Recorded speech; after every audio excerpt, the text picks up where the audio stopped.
Issue బయట మాట్లాడతామంటే ఇది correct కాదు, శాంటిటీ అంతకన్నా కాదు. కాకపోతే గుంటనక్క గారి వ్యవహారం చూస్తే నాకేమనిపించింది అంటే ఈ తోక కుక్కను ఉపే పరిస్థితి వచ్చిందనిపించింది నాకు. ఇక అది ఎవరేమనుకున్నా ప్రజలు ఎట్లా అర్థం చేసుకుంటారో నాకు తెలియదు. కానీ ఎందుకంటున్నా అంటే ఒక్క మాట అంటే మొత్తానికి మొత్తం సభ వాయిదా వేసుకుని 5 రోజులు కూడా ఎంత అన్యాయం. అసలు సభ పెట్టింది ఎవరి కోసం? నేను మొత్తం కాంగ్రెస్ పార్టీ ఇష్టం వచ్చినని చెప్తుంది అబద్ధాలు. 100 తప్పులు నేను రేవంత్ రెడ్డి గారు మాట్లాడిన దాంట్లో వీళ్ళు అక్కడ ఉండుంటే చెప్తారు కదా.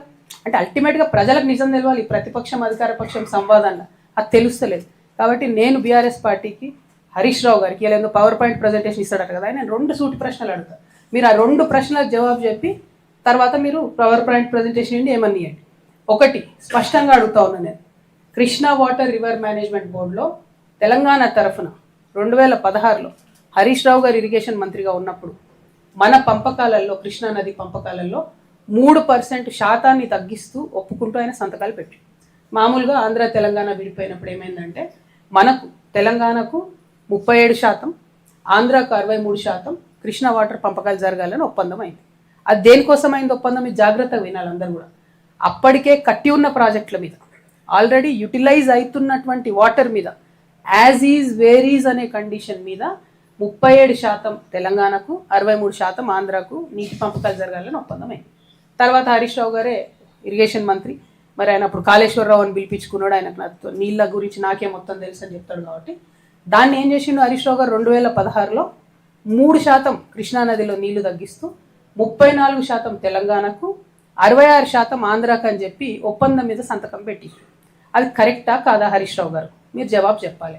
నా విఘ్నతకే వదిలేస్తున్నాం అంటే మాత్రం తెలంగాణ ప్రజలు కూడా వారి విఘ్నతను ప్రదర్శిస్తారు. అట్లా కాదు, ఇది కరెక్టా కాదా? ఇది ప్రజెంటేషన్లో మీరు ఆన్సర్ చెప్పి ప్రజెంటేషన్ ఇచ్చుకోండి.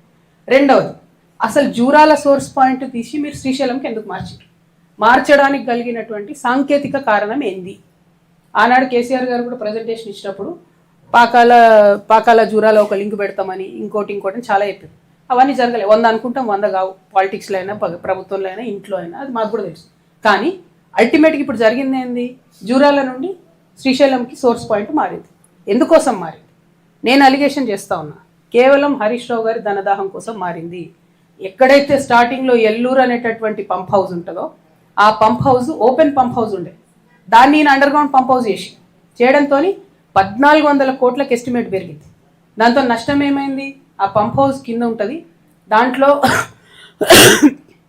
ఒకటి వాటర్ పంపింగ్ కెపాసిటీ తగ్గింది, ఇంకోటి శ్రీశైలం డ్యామ్లోంచి మనం తక్కువ లెవెల్లో తీసుకోవాల్సినటువంటి వాటర్ 30 మీటర్ల ఎత్తుకు పెరిగింది. అంటే నిండుంటేనే తప్ప తీసుకోవడానికి ఉండదు, కింద లెవెల్లో తీసుకోవడానికి లేదు. అట్లా నష్టం. ఇంకోటి పంపింగ్ కెపాసిటీ నష్టం.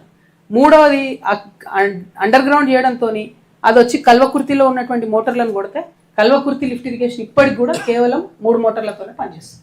ఈ మొత్తం 10 ఏళ్లలో, తెలంగాణ వచ్చిన 10 ఏళ్లలో 3 మోటార్లతోనే కల్వకుర్తి పనిచేస్తే ఇరిగేషన్ మంత్రిగా ఆయన 5 ఏళ్ళు ఉంటే రిపేర్ కూడా ఏపీలో ఇప్పటి వరకు. సో ఎందుకోసం ఈ మాట చెప్తా ఉన్నా అంటే ఈ 2 ప్రశ్నలకు సమాధానం చెప్పి హరీష్ రావు గారు పవర్ పాయింట్ ప్రజెంటేషన్ పెట్టుకుంటారో ఏం పెట్టుకుంటారో పెట్టుకొని, కాకపోతే ఇది అసెంబ్లీలో చెప్పే అవకాశాన్ని వదిలిపెట్టి వచ్చి కూర్చొని పార్టీ ఆఫీస్లో చెప్పడం అన్నది మాత్రం కేవలం ప్రజల్ని మభ్యపెట్టడం ఇది కరెక్ట్ కాదు. సరే, ఇది పక్కన పెడితే సూర్యాపేట ఇష్యూస్కి వస్తే బిఎన్ రెడ్డి గారి పేరు ఎక్కడన్నా ఒక మంచి ప్రాజెక్టు పెట్టాలనే డిమాండ్ జిల్లా మొత్తం కూడా మాకు కనిపించింది. అయితే